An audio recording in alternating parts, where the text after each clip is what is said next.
Hello friends, ಇವತ್ತು ನಿಮಗೆ ನಾನು ಅಧ್ಯಾಯ 3 ಏನಪ್ಪ ಅಂತಂದ್ರೆ ಉಷ್ಣ 7ನೇ ತರಗತಿಯ ಅಧ್ಯಾಯ 3 ಉಷ್ಣವನ್ನು ತೆಗೆದುಕೊಳ್ತಾ ಇದ್ದೇನೆ. ಸೊ ನೀವು ಈ ಅಧ್ಯಾಯದಲ್ಲಿ ಏನು ಕಲಿತೀರಪ್ಪ ಅಂತಂದರೆ, ಮೊದಲನೇದಾಗಿ ಈ ಉಷ್ಣ ಮತ್ತು ತಾಪಗಳಿಗೆ ಇರತಕ್ಕಂತಹ ಒಂದು ವ್ಯತ್ಯಾಸವನ್ನು ಕಲಿತೀರಿ.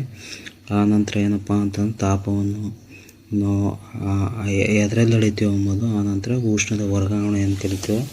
ಮತ್ತು ಚಳಿಗಾಲ ಮತ್ತು ಬೇಸಿಗೆಗಾಲದಲ್ಲಿ ನಾವು ಧರಿಸ್ತಕ್ಕಂಥ ಬಟ್ಟೆ ಕುರಿತು ಏನಪ್ಪ ಅಂತಂದ್ರೆ ನಾವು ಯಾವ ರೀತಿ ಬಟ್ಟೆ ಧರಿಸ್ತೇವೆ ಮತ್ತು ಯಾಕೆ ಧರಿಸ್ತೇವೆ ಅಂತ ಕಲಿತೇವೆ. ಈಗ ನಮಗೇನಪ್ಪ ಅಂತಂದ್ರೆ ಇಲ್ಲಿ ಬಿಸಿ ಮತ್ತು ತಂಪು ಅಂತ ಕೊಟ್ಟಿದ್ದಾರೆ ನೋಡಿ. ಇಲ್ಲಿ ನಮ್ಮ ದೈನಂದಿನ ಜೀವನದಲ್ಲಿ ಏನಪ್ಪ ಅಂದ್ರೆ ನಾವು ಸಾಕಷ್ಟು ವಸ್ತುಗಳಿಗೆ ನಾವು ಮುಟ್ಟೋದ್ರ ಮೂಲಕ ಅದು ಬಿಸಿಯಾಗಿದೆಯಾ ತಣ್ಣಗಿದೆಯಾ ಅನ್ನೋ ಒಂದು ಅನುಭವವನ್ನು ಪಡ್ಕೋತೇವೆ. ಸೊ ಉದಾಹರಣೆಗೆ ನೋಡಿ, ಇಲ್ಲಿ ಒಂದು ಕೋಷ್ಟಕ ಕೊಟ್ಟರೆ ಅದರೊಳಗೆ ಬಿಸಿಯಾದ ತಂಪಾದ ವಸ್ತುಗಳನ್ನು ನೀವು ಮುಟ್ಟಿಗೆ ಸ್ಪರ್ಶಿಸಿಏನಪ್ಪ ಅಂತಂದ್ರೆ ನೀವು ತಿಳ್ಕೊಬೋದು ಅದು ಬಿಸಿಯಾಗಿದೆಯಾ ಏನು ತಣ್ಣಗಿದೆಯಾ ಅಂತ. ಈಗ ಐಸ್ ಕ್ರೀಮ್ ಇದೆ, ಐಸ್ ಕ್ರೀಮ್ ಏನಪ್ಪ ಅಂತಂದ್ರೆ ತಣ್ಣಗಿರುತ್ತೆ.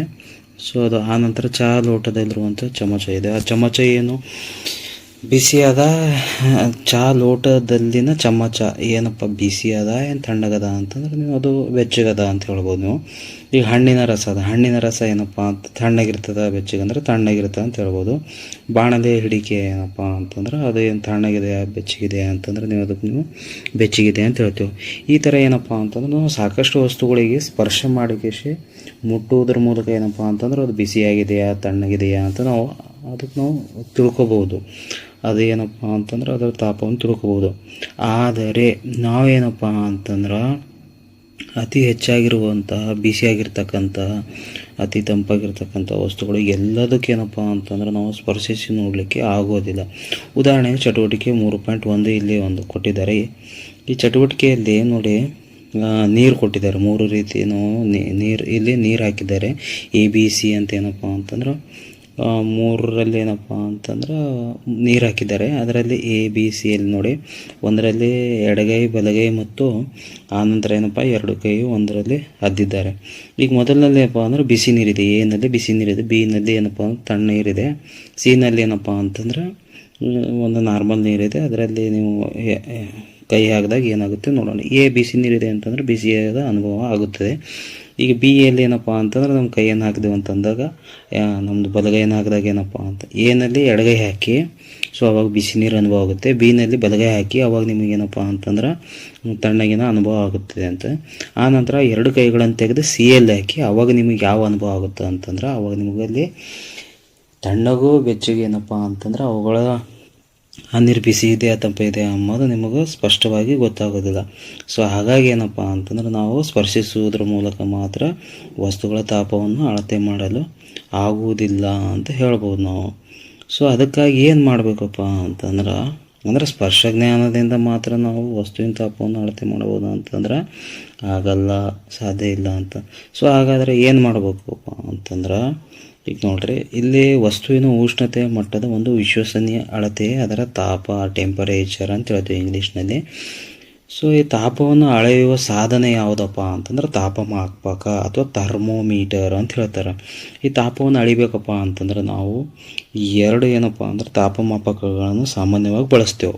ಒಂದನೇದು ಕ್ಲಿನಿಕಲ್ ಥರ್ಮೋಮೀಟರ್ ಅಥವಾ ವೈದ್ಯಕೀಯ ತಾಪಮಾಪಕ, ಎರಡನೇದು ಏನಪ್ಪ ಅಂತಂದ್ರೆ ಪ್ರಯೋಗಶಾಲಾ ತಾಪಮಾಪಕ ಅಂತ ಬರುತ್ತೆ.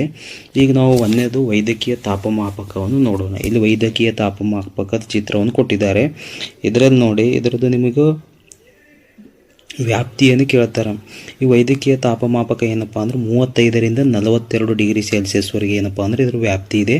ಫ್ಯಾರನ್ ಹೀಟ್ನಲ್ಲಿ ಏನಪ್ಪ ಅಂತಂದ್ರೆ 94ರಿಂದ 108 ಏನಪ್ಪ ಅಂತಂದ್ರೆ ಫ್ಯಾರನ್ ಹೀಟ್ ಇದೆ.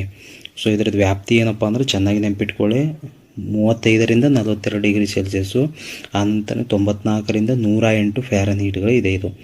ಈ ವೈದ್ಯಕೀಯ ತಾಪಮಾಪಕ ಏನಪ್ಪ ಅಂತಂದ್ರೆ ಮಾನವನ ದೇಹದ ತಾಪಮಾನವನ್ನು ಅಳೆಯಲು ಏನಪ್ಪ ಅಂತಂದ್ರೆ ನಾವು ರೂಪಿಸಿರ್ತೇವೆ. ಸೊ ಹಾಗಾಗಿ ಇದಕ್ಕೇನಪ್ಪ ಅಂತಂದ್ರೆ ಕೇವಲ ಮಾನವನ ದೇಹದ ತಾಪಮಾನಕ್ಕೋಸ್ಕರ ಏನಪ್ಪ ಅಂತಂದ್ರೆ ನಾವು ಇದಕ್ಕೆ ರೂಪಿಸಿವು ಅಂತ ಹೇಳ್ಬೋದು ನಾವು. ಸೊ ಈಗ ಇನ್ನೊಂದೇನಪ್ಪ ಅಂತಂದರೆ ಇದ್ರ ವ್ಯಾಪ್ತಿ ಇವಾಗ ನಿಮಗೆ ಹೇಳಿದೆ 35ರಿಂದ 42 ಡಿಗ್ರಿ. ಈ ತಾಪಮಾಪಕವನ್ನು ಹೆಂಗೆ ಓದಬೇಕು ಅಂತಂದ್ರೆ ನೋಡಿ, ಇಲ್ಲಿ ತಾಪ ಓದುವಾಗ ಗಮನಿಸಬೇಕಾದ ಮುನ್ನೆಚ್ಚರಿಕೆಗಳು. ಯಾವುದೇ ತಾಪಮಾಪಕ ಬಳಸೋಕ್ಕಿಂತ ಮುಂಚೆ ಏನಪ್ಪ ಅಂತಂದ್ರೆ ಅದು ನಂಜು ನಿರೋಧಕ ದ್ರಾವಣದಿಂದ ಅದನ್ನು ತೊಳೆಯಬೇಕು. ಆ್ಯಂಟಿಸೆಪ್ಟಿಕ್ ತೊಗೊಂಡು ಏನಪ್ಪ ಅಂತಂದ್ರೆ ಅದಕ್ಕೆ ಚೆನ್ನಾಗಿ ತೊಳೆಯಬೇಕು. ಆ ನಂತರ ಏನಪ್ಪ ಅಂತಂದ್ರೆ ಆ ತಾಪಮಾಪಕದ ಮಟ್ಟ ಏನಿದೆ 35 ಡಿಗ್ರಿಗಿಂತ ಕಡಿಮೆ ಆದ ಇಲ್ಲ ಅಂತ ಒಂದು ಸರಿ ಚೆಕ್ ಮಾಡ್ಕೋಬೇಕು. ಆನಂತರ ತಾಪಮಾಪಕ ಏನಪ್ಪ ಅಂತಂದ್ರೆ ಕಣ್ಣಿನ ದೃಷ್ಟಿಯಲ್ಲಿ ನೇರವಾಗಿ ಹಿಡಿದು ಪಾದರಸ ಮಟ್ಟವನ್ನು ಏನಪ್ಪ ಅಂತಂದ್ರೆ ನೋಡಬೇಕು. ಆಮೇಲೆ ತಾಪಮಾಪಕವನ್ನು ಎಚ್ಚರದಿಂದ ಬಳಸಿ ಇದು ಗಟ್ಟಿ ವಸ್ತುವಿಗೆ ತಾಕದಂತೆ ನೋಡ್ಕೋಬೇಕು. ಒಂದು ವೇಳೆ ಅದು ಬೇರೆ ಒಂದು ಗಟ್ಟಿಯಾದ ವಸ್ತುವಿಗೆ ತಾಕ್ತಪ್ಪ ಅಂತ ಒಡೆದೋಗೋ ಸಾಧ್ಯತೆ ಇರುತ್ತದೆ. ಅದಕ್ಕೋಸ್ಕರ ಏನಪ್ಪ ಅಂತಂದ್ರೆ ಗಟ್ಟಿಯಾದ ವಸ್ತುವಿಗೆ ಅದು ತಾಕದಂತೆ ನೋಡ್ಕೋಬೇಕು. ತಾಪಮಾಪ ಓದುವಾಗ ಪಾದರಸ ಬುರುಡೆಯನ್ನು ಏನಪ್ಪ ಅಂತಂದರೆ ಹಿಡಿದುಕೊಳ್ಳಬಾರದು. ಪಾದರಸ ಬುರುಡೆ ಏನಿರುತ್ತದೆ ಅದನ್ನು ಹಿಡಿದುಕೊಳ್ಳಬಾರದು.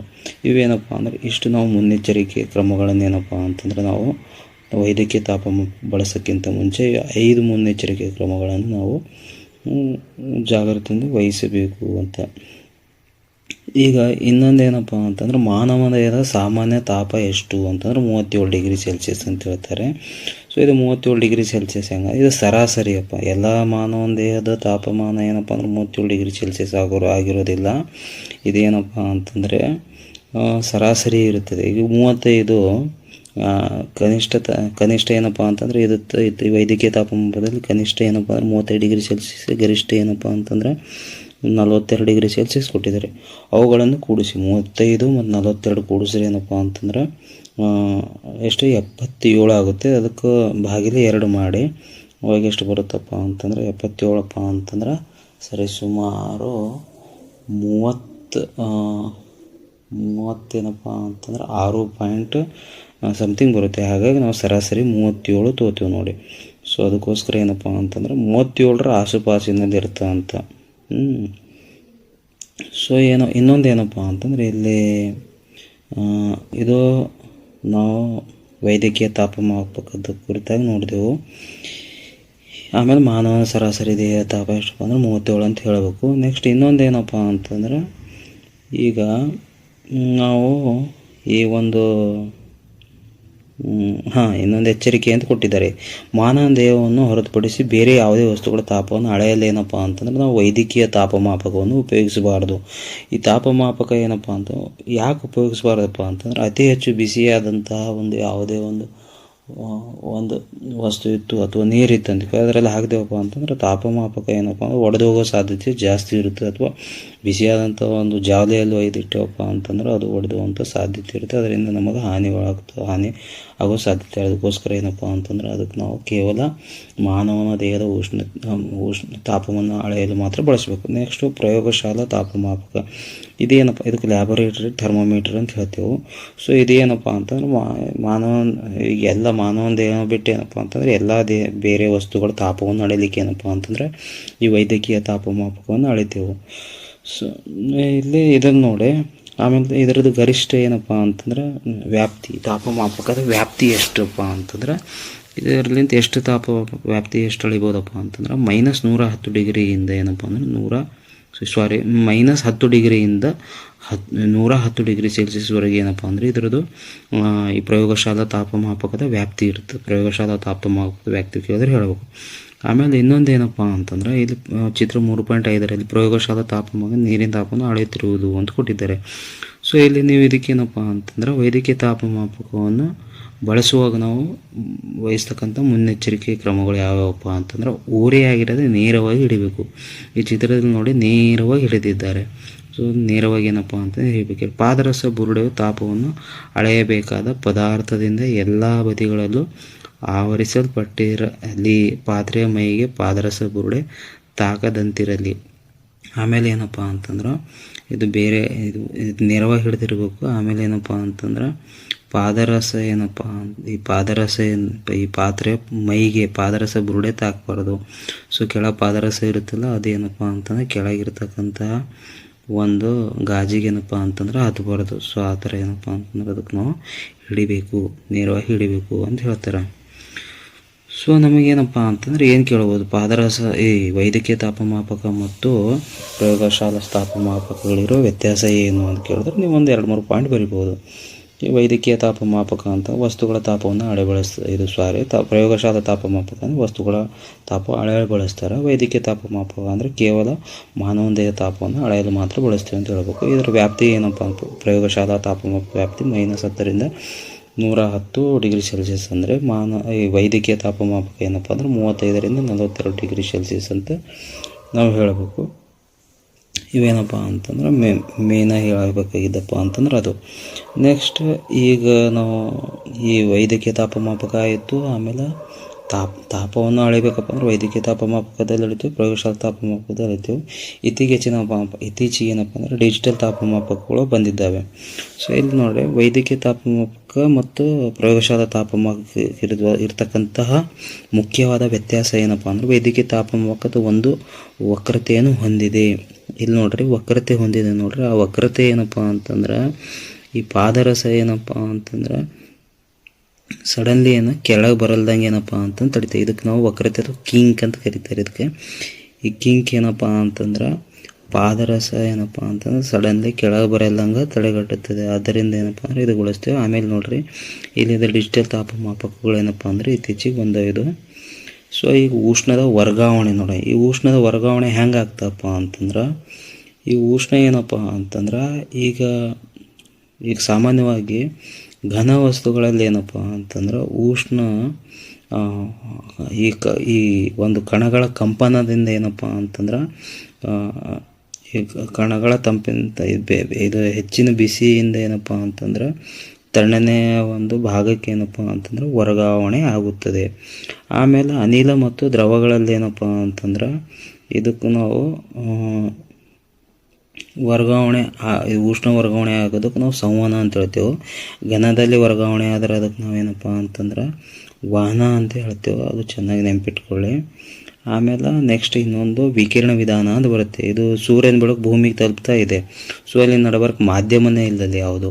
ಸೊ ಹಾಗಾಗಿ ಅದು ಹೆಂಗೆ ಬರ್ತಾ ಇದೆಯಪ್ಪ ಅಂತ ವಿಕಿರಣದ ರೂಪದಲ್ಲಿ ಬರ್ತದೆ. ಸೊ ವಿಕಿರಣ ವಿಧಾನದಲ್ಲಿ ಏನಪ್ಪ ಅಂತಂದ್ರೆ ಮಾಧ್ಯಮದ ಅವಶ್ಯಕತೆ ಇರುವುದಿಲ್ಲ. ಸೊ ಈಗ ನಿಮಗೆ ಇಲ್ಲೊಂದು ಚಿತ್ರ ಕೊಟ್ಟಿದೆ, ಲೋಹದ ಪಟ್ಟಿಯ ಮೂಲಕ ಉಷ್ಣದ ವರ್ಗಾವಣೆ ಅಂತಂದರೆ ಇಲ್ಲೊಂದು ಲೋಹದ ಪಟ್ಟಿ ಕೊಟ್ಟಿದ್ದಾರೆ.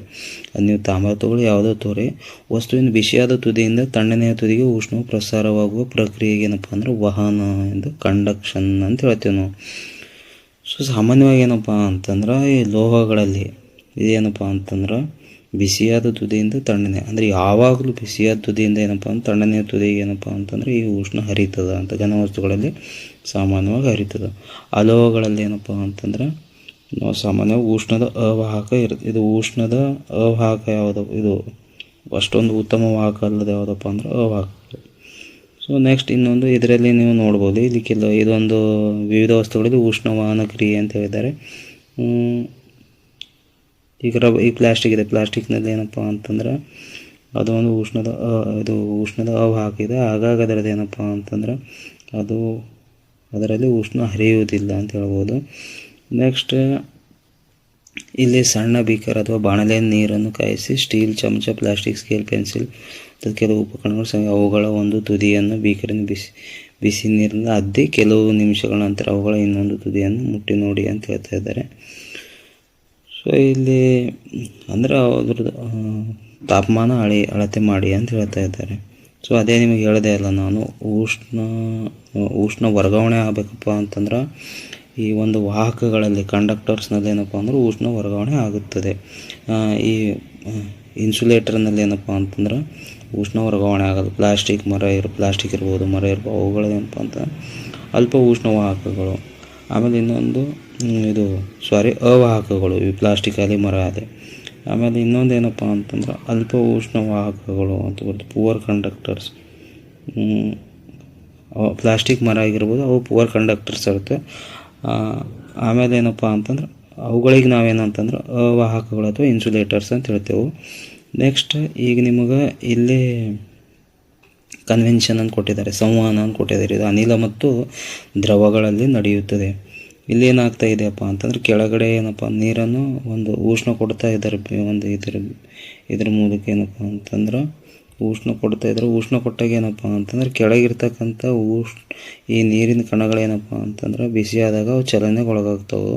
ಚಲನೆ ಆದರೆ ಮೇಲುಗಡೆ ಹೋಗ್ತವೆ. ಮೇಲಿಂದ ಏನಪ್ಪ ಅಂತಂದ್ರೆ ಮೇಲಿನ ನೀರಿನ ಕಣಗಳು ಮತ್ತೆ ಕೆಳಗೆ ಬರ್ತವೆ, ಅದು ಮತ್ತೆ ಮೇಗೆ ಹೋಗ್ತವೆ.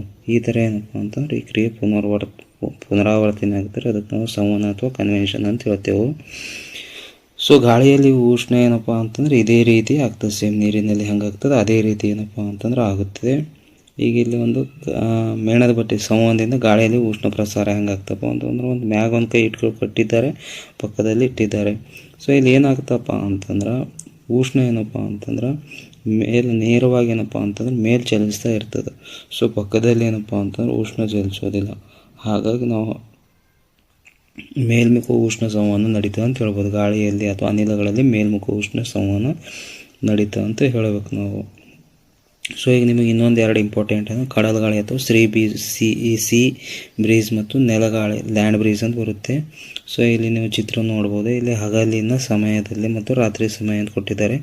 ಇಲ್ಲಿ ಏನಿದೆಯಪ್ಪ ಅಂತಂದ್ರೆ ಈ ಹಗಲಿನ ಸಮಯದಲ್ಲಿ ಈ ಕಡಲ ಗಾಳಿ ಆಮೇಲೆ ಮತ್ತು ನೆಲಗಾಳಿ ಅಂತ ಹೇಳ್ತಾ ಇದ್ದಾರಲ್ಲ ಅಲ್ಲಿ ನೋಡಿ. ಈ ಒಂದು ಕಡಲ ಗಾಳಿಯಪ್ಪ ಅಂತಂದ್ರೆ ಸಮುದ್ರದಲ್ಲಿ ಸೂರ್ಯನ ಬೆಳಕು ಬಿದ್ದಾಗ ಏನಪ್ಪ ಅಂತಂದ್ರೆ ಭೂಮಿಯ ಮೇಲೆ ಬೀಳ್ತಕ್ಕಂಥ ಭೂಮಿ ಏನಪ್ಪ ಅಂತಂದ್ರೆ ಹೆಚ್ಚಿಗೆ ಬಿಸಿ ಆಗುತ್ತೆ. ಅದರಲ್ಲಿಂದ ಅದೇನಪ್ಪ ಅಂತಂದ್ರೆ ತಾಪ ಹೆಚ್ಚಿಗೆ ಆಗ್ತಾ ಹೋದಂತೆ ಏನಪ್ಪ ಅಂತಂದ್ರೆ ಮೇಲೆ ಹೋಗ್ತಾ ಇರ್ತದೆ. ಅನಿಲದ ರೂಪದಲ್ಲಿ ತಾಪ ಮೇಲೆ ಹೋಗ್ತಾ ಇರ್ತದೆ. ಆವಾಗ ತಂಪಾದಂತಹ ಸಮುದ್ರ ನೀರೇನಪ್ಪ ಅಂತಂದ್ರೆ ಭೂಮಿಯೆಡೆ ಚಲಿಸ್ತದೆ. ಇಲ್ಲಿ ಪ್ಯಾರೋ ಮಾರ್ಕ ತೋರಿಸ್ತಾ ಇದ್ದಾರೆ. ಸೊ ಅದಕ್ಕೋಸ್ಕರ ಅದಕ್ಕೇನೋ ಕಡಲ ಗಾಳಿ ಅಂತ ಹೇಳ್ತೇವೆ. ನೆಕ್ಸ್ಟ್ ಇನ್ನೊಂದು ಏನಪ್ಪ ಅಂತಂದ್ರೆ ಇಲ್ಲಿ ಚೆನ್ನಾಗಿ ಕೊಟ್ಟಿದ್ದಾರೆ ನೋಡಿ, ತಂಪು ಮತ್ತು ಬಿಸಿ ಅಂತ. ಈ ಸಮುದ್ರದಲ್ಲಿ ಇರ್ತಕ್ಕಂಥ ಅಂದರೆ ಬೆಳಗಿನ ಸಮಯದಲ್ಲಿ ತಂಪಾದ ಗಾಳಿ ಏನಪ್ಪ ಅಂತ ಸಮುದ್ರ ತಂಪಾದ ಗಾಳಿ ಏನಪ್ಪ ಅಂತಂದ್ರೆ ನೆಲದ ಮೇಲೆ ಬಿಸಿ ಗಾಳಿ ಮೇಲೆ ಹೋದಾಗ ಏನಪ್ಪ ಅಂದ್ರೆ ಅದರ ಸ್ಥಾನವನ್ನು ಆಕ್ರಮಿಸ್ಕೊಳ್ತದೆ. ಅದೇ ರಾತ್ರಿ ವೇಳೆ ಏನಪ್ಪ ಅಂತ ನೆಲಗಾಳಿ ಅಂತ ಲ್ಯಾಂಡ್ ಬ್ರೀಸ್ ಅಂತ ಹೇಳ್ತಾ ಇದ್ದಾರೆ ನೋಡ್ರಿ. ಅದು ರಾತ್ರಿ ವೇಳೆಯಲ್ಲಿ ಈ ಬೆಳಗಿನ ಸಮಯದಲ್ಲಿ ಏನಪ್ಪ ಅಂತಂದ್ರೆ ಈ ತಂಪಾದ ಗಾಳಿ ಏನಪ್ಪ ಅಂತಂದ್ರೆ ಸಮುದ್ರ ಕಳ್ಕೊಂಡೆ ಬೆಚ್ಚಗಾಗುತ್ತದೆ. ಅವಾಗ ಏನಪ್ಪ ಅಂತಂದ್ರೆ ನೆಲ ಏನಪ್ಪ ಅಂತಂದ್ರೆ ತಂಪಾಗಿರುತ್ತದೆ. ರಾತ್ರಿಗೆ ಏನಪ್ಪ ಅಂತಂದ್ರೆ ನೆಲದಲ್ಲಿರ್ತಕ್ಕಂತಹ ನೀರು ಬಿಸಿಯಾಗಿರುತ್ತಲ್ಲ, ಈ ಒಂದು ನೀರು ಬಿಸಿಯಾಗಿರುತ್ತಲ್ಲ ಅದೇನಪ್ಪ ಅಂತಂದ್ರೆ ರಾತ್ರಿ ಸಮಯದಲ್ಲಿ ಸಮುದ್ರದಲ್ಲಿ ಆ ಒಂದು ಬಿಸಿಗಾಳಿ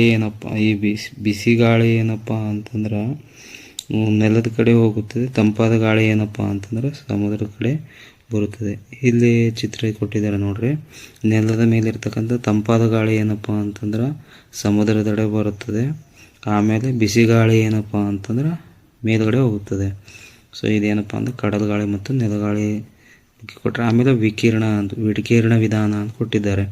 ಭೂಮಿ ಮತ್ತು ಸೂರ್ಯನ ಅದು ಹೇಳ್ದಲ್ಲ ಮಾಧ್ಯಮ ಇಲ್ಲದೆ ಇದ್ದಾಗ ಏನಪ್ಪ ಅಂತಂದ್ರೆ ಇವನು ರೇಡಿಯೇಷನ್ ಅಂತ ಹೇಳ್ತೀವಿ. ಈ ರೇಡಿಯೇಷನ್ ಮುಖಾಂತರ ಏನಪ್ಪ ಅಂದ್ರೆ ಉಷ್ಣ ವರ್ಗಾವಣೆ ಆಗುತ್ತದೆ ಅಂತ ಹೇಳ್ಬೋದು ನಾವು. ನೆಕ್ಸ್ಟ್ ಬೇಸಿಗೆ ಮತ್ತು ಚಳಿಗಾಲ ನಾವು ಧರಿಸುವ ಬಟ್ಟೆಗಳು. ಬೇಸಿಗೆಗಾಲದ ಏನಪ್ಪ ಅಂದ್ರೆ ತಿಳಿ ಬಿಳಿಯ ಬಟ್ಟೆಗಳನ್ನು ಅಂದರೆ ವೈಟ್ ಕಲರ್ ಬಟ್ಟೆಗಳನ್ನು ಧರಿಸ್ತೀವಿ ನಾವು. ಚಳಿಗಾಲದಲ್ಲಿ ಏನಪ್ಪ ಅಂತಂದ್ರೆ ದಟ್ಟವಾದ ಬಣ್ಣದ ಬಟ್ಟೆಗಳನ್ನು ಏನಪ್ಪ ಡಾರ್ಕ್ ಏನಪ್ಪ ಅಂತಂದ್ರೆ ಕಲರ್ ಡ್ರೆಸ್ ನಾವು ಧರಿಸ್ತೀವಿ ನಾವು. ಸೊ ಯಾಕೆ ಬಿಳಿದೆಯಪ್ಪ ಅಂತಂದ್ರೆ ಅದು ರಿಫ್ಲೆಕ್ಷನ್ ಮಾಡುತ್ತೆ. ಅದು ಏನಪ್ಪ ಅಂತಂದ್ರೆ ಅದು ಉಷ್ಣವನ್ನು ಏನಪ್ಪ ಅಂತಂದ್ರೆ ಅದು ತನ್ನ ಮೂಲಕ ಪ್ರತಿಫಲಿಸ್ತದೆ. ಆದರೆ ದಟ್ಟವಾದ ಬಣ್ಣವನ್ನು ಹೊಂದಿರತಕ್ಕಂಥ ಇನ್ನಿತರ ಬಟ್ಟೆಗಳೇನಪ್ಪ ಅಂತಂದ್ರೆ ಸ್ಪೆಷಲ್ ಕಪ್ಪು ಬಣ್ಣ ಅದೇನಪ್ಪ ಅಂತಂದ್ರೆ ಉಷ್ಣವನ್ನು ಹೀರಿಕೊಳ್ಳುತ್ತದೆ. ಸೊ ಹಾಗಾಗಿ ನಾವು ಬೇಸಿಗೆಯಲ್ಲಿ ತಿಳಿ ಬಣ್ಣದ ಬಟ್ಟೆಗಳನ್ನು ಧರಿಸಬೇಕು. ಆಮೇಲೆ ಚಳಿಗಾಲದಲ್ಲಿ ಏನಪ್ಪ ಅಂತಂದ್ರೆ ದಟ್ಟವಾದಂತಹ ಬಣ್ಣದ ಬಟ್ಟೆಗಳನ್ನು ಧರಿಸಲಿಕ್ಕೆ ಇಷ್ಟಪಡುತ್ತಾರೆ ಜನರು ಕೂಡ. ಈಗ ನೆಕ್ಸ್ಟ್ ಇನ್ನು ನಾವು ಇಲ್ಲಿ ನಿಮಗೆ ಎರಡು ಉದಾಹರಣೆ ಕಪ್ಪು ಮತ್ತು ಬಿಳಿ ಮೇಲ್ಮೈನ ಪಾತ್ರೆಗಳು ಕೊಟ್ಟಿದ್ದಾರೆ. ಇದು ಪ್ರಯೋಗವನ್ನು ಕೂಡ ನೀವು ಮಾಡ್ಬೋದು. ಇದಕ್ಕೆ ಎರಡು ಬಾಣಲೆಗಳು ತೊಗೊಂಡ್ಕೇಸಿ ನೀವು ಬಿಸಿಲಿನಾಗ ಒಂದು ಬಾಣಲೆ ಕಪ್ಪು ಬಣ್ಣದ ಕೋಟಿಂಗ್ ಮಾಡಿದ್ದು, ಆಮೇಲೆ ಇನ್ನೊಂದು ಏನಪ್ಪ ಅಂದ್ರೆ ಸುಮ್ಮನೆ ಬಿಳಿ ಬಣ್ಣದ ಇಟ್ಟಿದ್ರಪ್ಪ ಅಂತಂದ್ರೆ ಮೊದಲು ಉಷ್ಣದ ಮಾಪಕ ತಾಪವನ್ನು ನೋಡಬೇಕು ನೀವು. ಆನಂತರ ಒಂದು ಬಿಸಿಲಿನಲ್ಲಿ ಇಟ್ಟು ಒಂದು 1 hour ನಂತರ ನೀವು ಅವುಗಳ ತಾಪವನ್ನು ನೋಡಿದ್ರಪ್ಪ ಅಂತಂದ್ರೆ ಈ ಕಪ್ಪು ಬಣ್ಣದ ಬಾಣಲೆ ಉಷ್ಣ ತಾಪಮಾನ ಹೆಚ್ಚಿಗಿರುತ್ತೆ, ಬಿಳಿ ಬಣ್ಣದ ಏನಪ್ಪ ಅಂತಂದ್ರೆ ಕಡಿಮೆ ಇರುತ್ತೆ. ಯಾಕಪ್ಪ ಅಂದರೆ ಕಪ್ಪು ಬಣ್ಣ ಏನಪ್ಪ ಅಂದರೆ ಹೆಚ್ಚಿಗೆ ಉಷ್ಣವನ್ನು ಹೀರಿಕೊಳ್ಳುತ್ತದೆ. ಅದು ಚಟುವಟಿಕೆ ಕೊಟ್ಟಿದ್ದಾರೆ. ನೆಕ್ಸ್ಟು ಉಣ್ಣೆ ಬಟ್ಟೆಗಳು ಚಳಿಗಾಲದಲ್ಲಿ ನಮ್ಮನ್ನು ಬೆಚ್ಚಗೆ ಇರಿಸುತ್ತವೆ ಅಂತ. ಚಳಿಗಾಲದಲ್ಲಿ ನಾವು ಉಣ್ಣೆ ಬಟ್ಟೆಗಳನ್ನು ಬಳಸ್ತೇವೆ. ಉಣ್ಣೆ ಬಟ್ಟೆ ಏನಪ್ಪ ಅಂತ ಅಲ್ಪ ಉಷ್ಣ ವಾಹಕ ಅಂತಂದರೆ ಇವು ಅಷ್ಟುಗನ ಏನಪ್ಪ ಅಂದ್ರೆ ಉಷ್ಣವನ್ನು ಅಲ್ಪ ಉಷ್ಣವಾಹಕ ಅದಕ್ಕೆ ಉಣ್ಣೆ ಎಳೆಗಳ ನಡುವೆ ಏನಪ್ಪ ಹಿಡಿದಲ್ಪಟ್ಟ ಗಾಳಿ ನಮ್ಮ ದೇಹದಿಂದ ಸುತ್ತಲಿನ ಪ್ರದೇಶಕ್ಕೆ ಏನಪ್ಪ ಅಂದ್ರೆ ಉಷ್ಣ ವರ್ಗಾವಣೆಯನ್ನು ಏನಪ್ಪ ಅಂತಂದು ತಡೆಗಟ್ಟುತ್ತದೆ ಅದು. ಸೊ ಹಾಗಾಗಿ ಏನಪ್ಪ ಅಂತಂದ್ರೆ ನಾವು ಈ ಒಂದು ಚಳಿಗಾಲದಲ್ಲಿ ಉಣ್ಣೆ ಬಟ್ಟೆಗಳನ್ನು ಧರಿಸ್ತೀವಿ ನಾವು. ಸೊ ಈಗ ನೀವು ಕಲ್ತಿರುವುದು ಅಂತ ಇದು ಈ ಪಾಠದಲ್ಲಿ ಇದು ಭಾಳ ಇಂಪಾರ್ಟೆಂಟು. ವಸ್ತುವಿನ ಉಷ್ಣತೆ ಅಳತೆಗೆ ಯಾವಾಗಲೂ ನಮ್ಮ ಸ್ಪರ್ಶ ಜ್ಞಾನ ಒಂದೇ ವಿಶ್ವಾಸಾರ್ಹ ಮಾರ್ಗವಲ್ಲ. ನಾವು ಅದೊಂದು ಪ್ರಯೋಗ ನೋಡಿದೆವಲ್ಲ, ಸೊ ಕೈಗಳದು. ಸೊ ಅದು ಏನಪ್ಪ ಅಂತ ಸ್ಪರ್ಶ ಜ್ಞಾನದಿಂದ ನಾವು ಉಷ್ಣತೆ ಏನಪ್ಪ ಅಂತಂದ್ರೆ ಅಳತೆ ಮಾಡಲಿಕ್ಕೆ ಆಗೋದಿಲ್ಲ ಅಂತ. ವಸ್ತುವಿನ ಉಷ್ಣತೆಯ ಮಟ್ಟದ ಅಳತೆಯೇ ತಾಪ ಎಂದರೇನು? ವಸ್ತುವಿನ ಉಷ್ಣತೆ ಮಟ್ಟದ ಅಳತೆ ತಾಪ ಅಂತ. ತಾಪವನ್ನು ಅಳೆಯಲು ಬಳಸುವಂಥ ಉಪಕರಣ ಯಾವುದು? ತಾಪಮಾಪಕ. ದೇಹದ ತಾಪವನ್ನು ಅಳೆಯಲು ವೈದ್ಯಕೀಯ ತಾಪಮಾಪಕವನ್ನು ಬಳಸುತ್ತೇವೆ. ಅದರ ವ್ಯಾಪ್ತಿ 35ರಿಂದ 42 ಡಿಗ್ರಿ ಸೆಲ್ಸಿಯಸ್. ಆಮೇಲೆ ಪ್ರಯೋಗಶಾಲಾ ಇತರ ಉದ್ದೇಶಗಳಿಗೆ ನಾವು ಯಾವುದಪ್ಪ ಅಂದ್ರೆ ಪ್ರಯೋಗಶಾಲಾ ತಾಪಮಾಪಕವನ್ನು ಬಳಸ್ತೇವೆ. ಅದರ ವ್ಯಾಪ್ತಿ ಏನಪ್ಪ ಅಂದ್ರೆ -10 ಡಿಗ್ರಿ ಸೆಲ್ಸಿಯಸ್ನಿಂದ 110 ಡಿಗ್ರಿ ಸೆಲ್ಸಿಯಸ್ ಇರುತ್ತೆ. ಮಾನವನ ದೇಹದ ಸಾಮಾನ್ಯ ತಾಪ ಎಷ್ಟಪ್ಪ ಅಂದ್ರೆ 37 ಡಿಗ್ರಿ ಸೆಲ್ಸಿಯಸ್ ಇರುತ್ತೆ. ಈಗ ನೆಕ್ಸ್ಟ್ ಪಾಯಿಂಟ್ ನೋಡಿದ್ರೆ, ಉಷ್ಣವು ಹೆಚ್ಚು ತಾಪದ ವಸ್ತುವಿನಿಂದ ಕಡಿಮೆ ತಾಪದ ವಸ್ತುವಿಗೆ ಹರಿಯುತ್ತದೆ. ಹೆಚ್ಚು ತಾಪದ ಕಡೆಯಿಂದ ಕಡಿಮೆ ತಾಪದ ಕಡೆ ವಸ್ತುವಿನ ಕಡೆ ಹರಿಯುತ್ತದೆ. ಒಂದು ವಸ್ತುವಿನಿಂದ ಮತ್ತೊಂದು ವಸ್ತುವಿಗೆ ಉಷ್ಣ ಪ್ರಸಾರವಾಗಲು 3 ವಿಧಾನಗಳಿವೆ. ಒಂದು ವಸ್ತುವಿನಿಂದ ಮತ್ತೊಂದು ವಸ್ತುವಿಗೆ ಉಷ್ಣ ಹರಿಬೇಕಪ್ಪ ಅಂದ್ರೆ 3 ವಿಧಾನಗಳು. ಅವು ಯಾವಪ್ಪ ಅಂದ್ರೆ ವಾಹನ, ಸಂವಹನ ಮತ್ತು ವಿಕಿರಣ. ವಾಹನ ಏನಪ್ಪ ಅಂತ ಘನ ವಸ್ತುಗಳಲ್ಲಿ ಏನಪ್ಪ ಅಂದ್ರೆ ಉಷ್ಣವು ಸಾಮಾನ್ಯವಾಗಿ ವಾಹನದಿಂದ ಪ್ರಸಾರವಾಗ್ತದೆ. ವಾಹನ ಎಲ್ಲಿ ನಡೀತಪ್ಪ ಅಂತಂದ್ರೆ ಕಂಡಕ್ಷನ್, ಅದು ಘನ ವಸ್ತುಗಳಲ್ಲಿ ಸಾಮಾನ್ಯವಾಗಿ ನಡೀತದೆ. ದ್ರವ ಮತ್ತು ಅನಿಲಗಳಲ್ಲಿ ಉಷ್ಣವು ಸಂವಹನದಿಂದ ಪ್ರಸಾರವಾಗುತ್ತದೆ. ಅಂತಂದ್ರೆ ಕಣಗಳ ಚಲನೆ ಆಗ್ತದೆ. ಇಲ್ಲಿ ವಾಹನದಲ್ಲಿ ಏನಪ್ಪ ಅಂದ್ರೆ ಕಣಗಳ ಕಂಪನಗೊಂಡು ಏನಪ್ಪ ಅಂದ್ರೆ ಉಷ್ಣವನ್ನು ಪ್ರಸಾರ ಮಾಡುತ್ತವೆ. ಇಲ್ಲಿ ದ್ರವ ಮತ್ತು ಅನಿಲಗಳಲ್ಲಿ ಏನಪ್ಪ ಅಂತಂದ್ರೆ ಈ ಕಣಗಳೇನಪ್ಪ ಅಂದ್ರೆ ಚಲಿಸುವುದರ ಮೂಲಕ ಏನಪ್ಪ ಅಂದ್ರೆ ಸಂವಹನ ಕ್ರಿಯೆ ನಡೀತದೆ. ವಿಕಿರಣದಿಂದ ಉಷ್ಣ ಪ್ರಸಾರವಾಗಲು ಮಾಧ್ಯಮದ ಅವಶ್ಯಕತೆ ಇರುವುದಿಲ್ಲ. ಆಮೇಲೆ ಇನ್ನೊಂದು ಉಷ್ಣ ವಾಹಕಗಳು ಯಾವಕ್ಕಂತಂದ್ರೆ ತಮ್ಮ ಮೂಲಕ ಸುಲಭವಾಗಿ ಉಷ್ಣವನ್ನು ಹರಿಯಲು ಬಿಡತಕ್ಕಂಥ ವಸ್ತುಗಳಿಗೆ ನಾವು ಉಷ್ಣ ವಾಹಕಗಳು ಅಂತೀವಿ. ಅವಾಹಕಗಳು ಅಂತಂದ್ರೆ ತಮ್ಮ ಮೂಲಕ ಸುಲಭವಾಗಿ ಉಷ್ಣವನ್ನು ಹರಿಯಲೇ ಬಿಡದೇ ಇರತಕ್ಕಂಥ ವಸ್ತುಗಳಿಗೆ ನಾವು ಅವಾಹಕಗಳು ಅಂತ ಹೇಳ್ತೇವೆ. ಆಮೇಲೆ ಈಗ ನೆಕ್ಸ್ಟ್ ಇನ್ನೊಂದು, ದಟ್ಟವಾದ ಬಣ್ಣದ ವಸ್ತುಗಳು ತಿಳಿಯಾದ ಬಣ್ಣದ ವಸ್ತುಗಳಿಗಿಂತ ಹೆಚ್ಚು ಉಷ್ಣವನ್ನು ಹೀರಿಕೊಳ್ಳುತ್ತವೆ. ಇದೇ ಕಾರಣದಿಂದ ಬೇಸಿಗೆ ಕಾಲದಲ್ಲಿ ನಾವು ಬಿಳಿ ಬಣ್ಣದ ಬಟ್ಟೆಗಳನ್ನು ಹೆಚ್ಚು ಆರಾಮದಾಯಕವಾಗಿ ಅನ್ನಿಸ್ತವೆ ನಮಗೆ. ಸೊ ಹಾಗಾಗಿ ನಾವು ಬಿಳಿ ಬಣ್ಣದ ಬಟ್ಟೆಗಳನ್ನು ಧರಿಸ್ತೇವೆ. ಆಮೇಲೆ ಉಣ್ಣೆಯ ಬಟ್ಟೆಗಳು ಚಳಿಗಾಲದಲ್ಲಿ ನಮ್ಮನ್ನು ಬೆಚ್ಚಗೆ ಇರಿಸುತ್ತವೆ. ಏಕೆಂದರೆ ಉಣ್ಣೆಯು ಒಂದು ಅಲ್ಪ ಉಷ್ಣವಾಹಕ ಮತ್ತು ಅದು ತನ್ನ ಎಳೆಗಳ ನಡುವೆ ಗಾಳಿಯನ್ನು ಹಿಡಿದಿಟ್ಟುಕೊಳ್ಳುತ್ತದೆ ಅಂತ. ಸರಿನಾ? ಏನಪ್ಪ ಅಂದರೆ ಈ ಚಾಪ್ಟರ್ನಲ್ಲಿ ಈ ಯಾವನ ಬಿಸಿ ಮತ್ತು ತಂಪು ಮತ್ತು ತಾಪದ ಒಂದು ಎದರೆಲ್ಲ ಅಳತೆ ಮಾಡ್ತೇವೆ, ಉಷ್ಣದ ವರ್ಗಾವಣೆ 3 ವಿಧದಲ್ಲಿ ಆಗ್ತವೆ, ಅದನ್ನು ನೋಡಿದೆವು. ಆಮೇಲೆ ಬೇಸಿಗೆಗಾಲ ಮತ್ತು ಚಳಿಗಾಲದಲ್ಲಿ ಬಳತಕ್ಕಂಥ ಬಟ್ಟೆಗಳನ್ನು ನೋಡಿದೆವು. ಆಮೇಲೆ ಇನ್ನೊಂದು ಏನಪ್ಪ ಅಂತಂದ್ರೆ ಈ ಒಂದು ನಾವು ಇನ್ನು ಮುಂದಿನ ತರಗತಿಯಲ್ಲಿ ಏನಪ್ಪ ಅಂತಂದರೆ ಈ ಅಭ್ಯಾಸದ ಪ್ರಶ್ನೆಗಳನ್ನು ಡಿಸ್ಕಷನ್ ಮಾಡೋಣ. ಓಕೆ ಫ್ರೆಂಡ್ಸ್, ಈ ತರಗತಿಯಲ್ಲಿ ಇಷ್ಟು ಹೇಳುತ್ತೆ ಏನಪ್ಪ ಅಂತಂದರೆ ಈ ತರಗತಿಯನ್ನು ನಾನು ಎಂಡ್ ಮಾಡ್ತೀನಿ. ಧನ್ಯವಾದಗಳು ಫ್ರೆಂಡ್ಸ್.